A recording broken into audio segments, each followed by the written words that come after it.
Olá, está começando mais um Painel Brasil e hoje recebemos Cláudio Velar, que faz um blog no nosso site sobre segurança e sempre nosso convidado para os bastidores da Polícia Federal, e nós vamos tratar desse assunto e a apuração das corrupções a nível federal, como a Polícia Federal age. Tudo bem, Cláudio? Tudo bem, é um prazer mais uma vez estar aqui contigo. Eu também, só estava com saudade, Pois viu, é. Cláudio? Eu queria que você colocasse para nós, assim, para a gente entender um pouco melhor essa situação que está acontecendo no caso do ministro Orlando Silva, uma pessoa que chega, que inclusive ela deve prestação ao Ministério e tudo, ela consegue envolver de tal forma uma pessoa pública. Pois é, essa análise ela tem que ser feita de uma forma bem grande, porque são fatos isolados que vêm baseado apenas na testemunha, no depoimento, na acusação de uma pessoa, que infelizmente, sem entrar no mérito do caso ainda, é uma pessoa que tem um caráter um tanto quanto duvidoso. O histórico dessa pessoa, dessa testemunha, deixa algumas dúvidas, antes de analisar os fatos que ele ainda não apresentou, só palavras. O que acontece?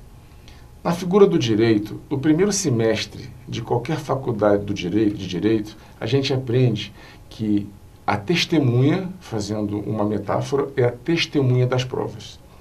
A testemunha é a prostituta das provas. Por quê? Porque muda. Porque faz para atender a demanda do cliente. Trabalha de acordo com a necessidade, às vezes, de quem encomendou o serviço, né? Sem nenhum tipo de destempero ou de maltrato à profissão da prostituta, mas a testemunha não pode ser levada apenas como a única prova. Isso que o direito quer fazer a análise. Por quê? Até porque na fase inicial, na fase pré-processual, lembremos-nos que não existe processo nesse caso ainda, contra o atual ministro Orlando Silva, até contra o ex-ministro Agnello Queiroz, atual governador. Então, a pessoa, a testemunha nessa fase pré-processual, na fase policial, pode mentir, pode ocultar, pode se omitir, pode até se calar e nada acontece. Na fase processual, depois que um juiz intervém, é que a testemunha é compromissada a não mentir. E se mentir, poderá ser penalizada pela sua falsa. Aí que entra o famoso falso testemunho, na justiça. Agora não. Então, uma pessoa, isso é um risco, inclusive, ao Estado democrático de direito. Vejamos que não tem no mérito da acusação, se há corrupção ou se não há. Ainda não falamos sobre isso. Mas é muito arriscado para o atual sistema democrático, para o Estado democrático de direito, alguém vir acusar outra pessoa sem prova. E a mídia dá uma ampla cobertura, e assim tem que ser, mas não provou-se nada e uma pessoa já saiu com a imagem corroída, sem, às vezes, nada ter feito. Isso é um risco. Então, aí nesse caso, por que, então, a Polícia Federal chamou, no caso, essa pessoa, o João Dias, lá para depor, se ele não tinha provas? Como é que funciona isso? Se ele não tem a prova e foi chamado para falar que aconteceu algo que ele não tem como provar, como é que é? Pois é, aí que entrou a polícia. Eu acho que foi uma iniciativa, eu vejo como uma iniciativa muito louvável do ministro Orlando Silva, porque ele se colocou à disposição para esclarecer, já se apresentou à Câmara, se apresentou ao Senado, propôs, solicitou que a Procuradoria-Geral da República entrasse no caso e investigasse, Tribunal de Contas também. Aí, por iniciativa do Ministério, que é um homem que representa o Estado brasileiro, a Polícia Federal, motivada com a autorização e determinação do ministro, passou a investigar. Chamou, então, a testemunha acusador para apresentar as provas. Aí a polícia começa a investigar. A polícia, na verdade, federal, já havia investigado em outro momento, quando ele já havia feito outras acusações semelhantes. E o que a polícia naquele momento provou, isso é público, a imprensa já conhece, provou que ele fraudou o compromisso com o Estado nas verbas recebidas para a ONG que ele presidia. Então a Polícia Federal já conheceu, isso a imprensa divulgou várias vezes, que a ONG que ele presidia, recebendo verba do Ministério do Esporte, não havia dado a contrapartida exigida pelo contrato. Com isso, tanto é que hoje o Tribunal de Contas já determinou que ele devolva dinheiro já recebido. Então, na primeira fase, onde a Polícia Federal já atuou, ele já está demonstrado que ele teria feito algo... Seria uma espécie de calote, então? É um bom termo, é um ótimo termo. Ele, inclusive, já havia sido preso ano passado pela Polícia Civil, por também ter supostamente fraudado alguns documentos, acusado de uma forma não provando, então de uma forma leviana. Então já tem um histórico, me parece que ele responde a 11 processos. Nossa! 11 processos, né? 11 procedimentos, inquérito, processo, 11 acusações pesam contra ele. Então, assim, é muito difícil, hoje, sem documento, se julgar uma pessoa. Provas não aconteceram. Temos casos, outros, no sistema de Brasília que provam, que demonstram que sem prova, nada há que ser feito. Brasília foi sacudida o ano passado, com a saída do ex-governador Arruda, passou vários dias na Polícia Federal. Explica pra gente o que aconteceu, que ficou um negócio assim, agora ele está solto, se ele é um bandido, como é que pode estar solto? Como é que é isso? Eu queria entender. É difícil, né? Vamos lembrar, uma rápida retrospectiva. O governador Arruda, à época, foi o primeiro governador preso no exercício do mandato. Preso por corrupção. Só que, na verdade, a prisão que foi determinada a ele foi não pela corrupção em si. Foi preso porque ele teria usado do poder que ele tinha no exercício do cargo para atrapalhar a investigação. Por isso foi a prisão dele. Por haver fraudado provas ou por haver tentado coagir testemunhas. Achou-se, na época, inclusive, um recibo daquela coisa do panetone que teria sido imprimido na impressora do Palácio. Sei. Então aí ficou meio prova, demonstrou o atrapalho do processo, então aí foi motivada a prisão. Mas ele ainda não foi condenado. Ainda não foi julgado. Então tem que estar solto. Assim diz a lei. Se a lei é ruim, vamos cobrar de quem faz as leis. Certo. Mas vários crimes, as pessoas ficam soltas, aguardando o julgamento e a eventual condenação. Por isso que está solto. Porque não foi condenado ainda pelo crime que foi a ele imputado, que seria o crime de corrupção. Tanto ele, tanto quanto os outros. E a prova contra o ex-governador Arruda? Qual foi a prova? Até o momento da denúncia do Durval Barbosa, não havia prova. Certo. Apenas a palavra de uma testemunha. Quando apareceu a filmagem dele recebendo o dinheiro, quando apareceu o documento, testemunhas vindo ao público falando coisas que não eram provadas, aí sim fez-se a prova que fortaleceu a tese da prisão, do afastamento, né, da cassação, porque até então não tinha prova. Agora é prova. Nesse caso do Ministério do Esporte, ainda não veio a público, na verdade, nenhuma prova. Então apenas estamos na testemunha. Quando prestou... E é uma coisa interessante, quando a testemunha, o acusador do ministro Orlando Silva não compareceu à Polícia Federal na primeira vez, alegando motivo de saúde, ele foi à oposição. Pois é, ele foi no Senado. Isso é um fato grave, que tem que ser levado em consideração. Então, ele diz à Polícia Federal, no mesmo momento onde o ministro estava sendo ouvido pela Câmara dos Deputados, o João Dias estava sendo convidado à Polícia Federal e não compareceu, por motivo de saúde, mas foi para o Senado. No dia seguinte, o ministro foi novamente ao Congresso, foi ao Senado, prestou esclarecimentos. E, nesse mesmo momento, o João Dias foi, sim, então, ouvido pela Polícia Federal, e a imprensa já divulgou, durou cerca de 8 horas o depoimento. E ele falou muita coisa. Mas ainda não teve as provas conclusivas das informações por ele prestadas. Por isso que eu sempre trago esse sentimento, a gente quer de volta aquela ditadura, aquela imposição, até se provar que alguém é culpado, ele é inocente. E o ônus da prova cabe a quem acusa. É verdade. O único crime que permite, no nosso ordenamento jurídico, a inversão do ônus da prova é o dinheiro. É o crime de lavagem de dinheiro, é o enriquecimento ilícito, onde aquele beneficiado pelo dinheiro tem que provar de onde saiu esse dinheiro. Tá certo. O resto, quem tem que provar é a polícia ou o acusador.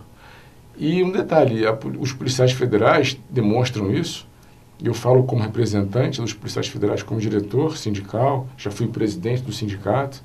Os policiais federais, quando entram a fundo, é sem nenhum tipo de motivação política. Vamos investigar. Se houver prova contra que fortaleça a tese da corrupção, vai ser facilmente descoberta. Independente do testemunho do João Dias, se houver corrupção no Ministério do Esporte, em algum aspecto, vai ser descoberta. Vai se analisar agora quem é o corrupto. Pode ser por conta do poder delegado, nem sempre um fato acontecido no Ministério é culpa do ministro, seja ele qual for.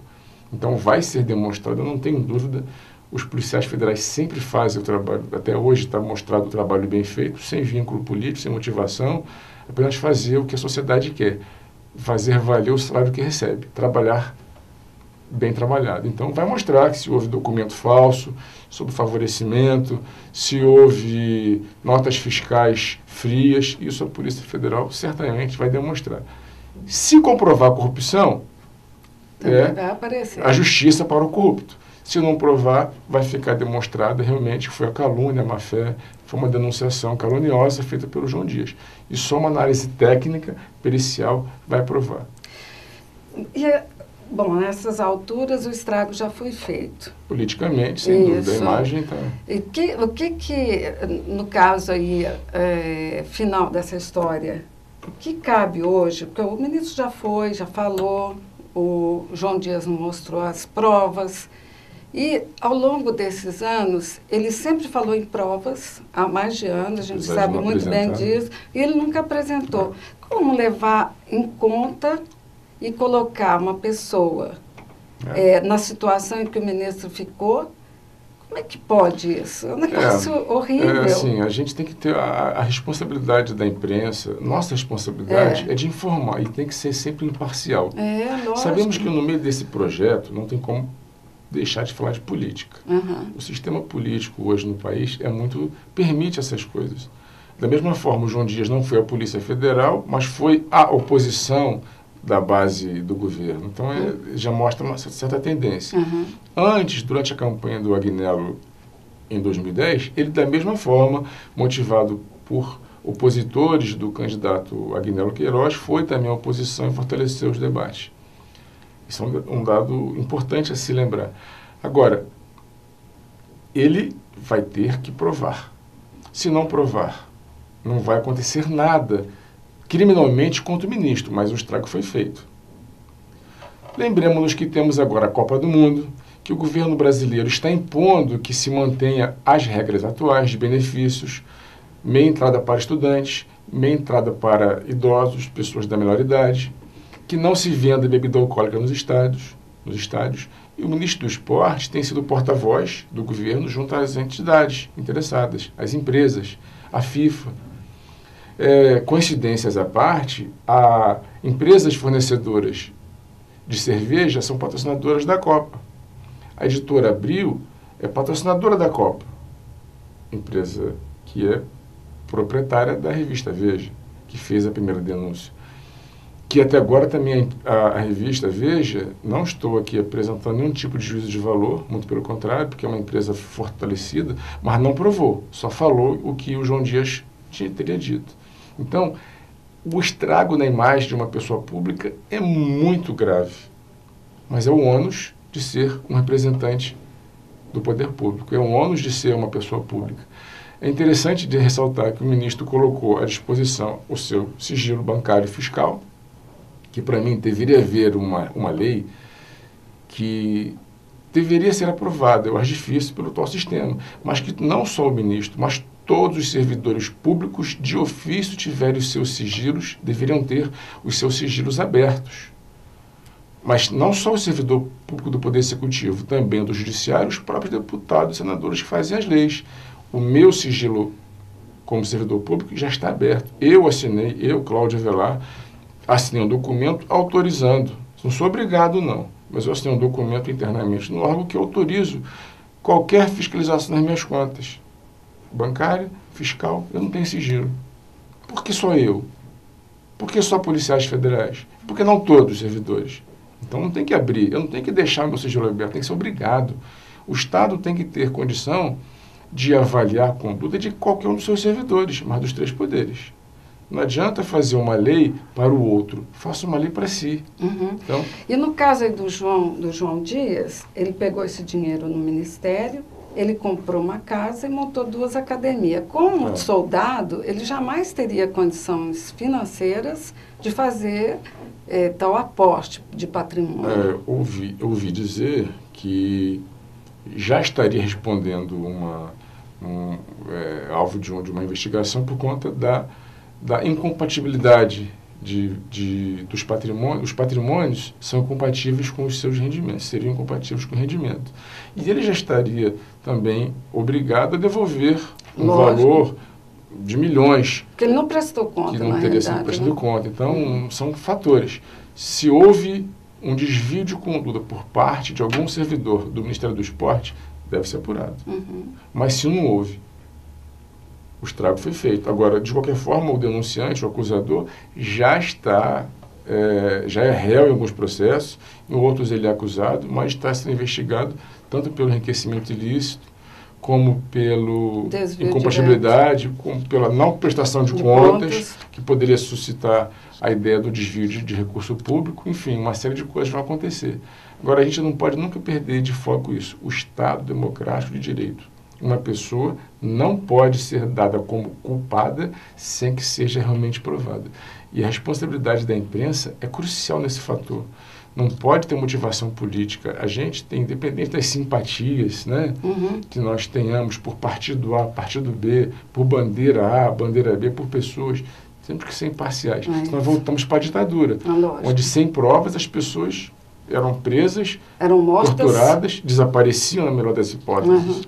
E só com uma ideia de pensar contra o sistema. E tudo isso a gente acaba pensando que a motivação é financeira. É lógico. É política ou é financeira? Quero ocupar com uma outra pessoa o ministério ou não? Porque esse denunciante já denunciava antes, mas até agora não devolveu o dinheiro que tomou do Brasil. Pois é, denunciou justamente no dia que começou os Jogos Pan-Americanos, que o Brasil vai trazer um mundo de medalhas de ouro e tudo. Quer dizer, é uma pena, ficou totalmente... E as pessoas que estão assistindo os telejornais, lendo os jornais, a internet, está tendo como ideia de que o João Dias, acusador, é vítima e que o Ministério do Esporte, o partido, o PCdoB, é um ato de corrupção. E a gente sabe que não é assim, né? Se houve corrupção, tem que cortar na própria carne, e a presidente Dilma já deu demonstrações que não vai aceitar esse tipo de desvio. Mas não podemos fazer o juízo de valor sem provar, porque antes de tudo, de ser um servidor público, é um ser humano, é um pai de família. Ninguém quer ser acusado de uma forma leviana. Até virem as provas, que só quem poderá analisá-las são os técnicos da Polícia Federal, os peritos, os agentes, os investigadores, que vão poder fazer isso. Porque até podem fabricar, né, também provas, tem isso, podem tentar fabricar, mas a boa perícia, ela desmonta essa prova fabricada. Lembro até no caso que já foi citado do ex-governador que foi cassado, preso, José Roberto Arruda. Se não me engano, o documento, o recibo feito para justificar a compra dos panetones é um recibo, né? Recibo não faz prova na análise fiscal, mas o recibo haveria sido impresso na impressora do próprio Arruda, lá no Palácio do Governo. Então, isso é uma prova, é um documento, mas que facilmente desmontado. Então, a boa perícia, ela desmonta facilmente qualquer prova, na tentativa de fabricar qualquer prova, a boa perícia desmonta. Infelizmente, para o bandido, fácil. Bom, nós, cumprindo o nosso objetivo editorial de esclarecer as situações, a gente hoje resolveu receber o Cláudio, que é da Polícia Federal, que é advogado e que atua politicamente, que desse um retrato para a gente. E eu te agradeço. Realmente ficou bem interessante. Eu tenho certeza que os nossos internautas também vão ficar mais tranquilos para saber como é que são os trâmites. É importante lembrar, né, mais uma vez, eu não falo aqui pela Polícia Federal. Eu falo como cidadão, como sindicalista, como servidor público, né, sendo policial federal, mas não falo pela polícia. Faço uma análise jurídica, análise política, uma análise técnica. E agora as pessoas poderão porque eu não vi essa análise ainda feita. Eu vi uma análise sempre direcionada politicamente por motivações particulares de quem as divulgava. Mas agora o nosso internauta, o nosso ouvinte vai poder fazer uma análise sim, aí sim, particular, baseada em tudo que ouviu e dessa nossa análise imparcial, independente de todos temos nossas preferências, mas essa análise do Painel Brasil é completamente imparcial. Isso é isenta. Bom para a democracia. É isso mesmo. Muito grata aos internautas pela nossa audiência de sempre. Até o nosso próximo encontro.